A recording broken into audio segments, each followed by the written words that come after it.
પંજાબી ગાયક સ્વ સિદ્ધુ મૂસેવાલાના ઘરમાં ફરી એકવાર કિલકારી ઉઠી છે. સ્વ સિદ્ધુ મૂસેવાલાની માતા ચરણ કૌરે એક પુત્રને જન્મ આપ્યો તો પિતા બલકૌર સિંહે તેને પોતે સોશિયલ મીડિયા પર આ માહિતી આપી છે. સ્વ સિદ્ધુ મૂસેવાલાના પિતા બલકૌર સિંહે તેમના નાના પુત્રની તસવીર શેર કરી હતી. મહત્વનું છે કે લોકપ્રિય પંજાબી ગાયક સિદ્ધુ મૂસેવાલાની વર્ષ 2022માં ગોળી મારીને હત્યા કરવામાં આવી હતી. સિદ્ધુ મૂસેવાલા તેના માતા પિતાને એક માત્ર સંતાન હતા. આવી સ્થિતિમાં પરિવારના વારસદારની ખાતર તેના માતા પિતાએ IVF ટેકનિક દ્વારા ગર્ભ ધારણ કરવાનો નિર્ણય લીધો હતો. તો આ સાથે જ સિદ્ધુના ભાઈના જન્મના સમાચાર બહાર આવતા જ સિદ્ધુ મૂસેવાલાના ચાહકોમાં ખુશીની લહેર છવાઈ હતી.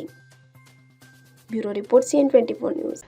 હવે જુઓ દેશ દુનિયાની તમામ ખબરો તમારી આંગળીના ટેરવે. ઉઠાવો મોબાઈલ અને Google Play Store પરથી ડાઉનલોડ કરો અમારી CN24 ન્યૂઝ મોબાઈલ એપ.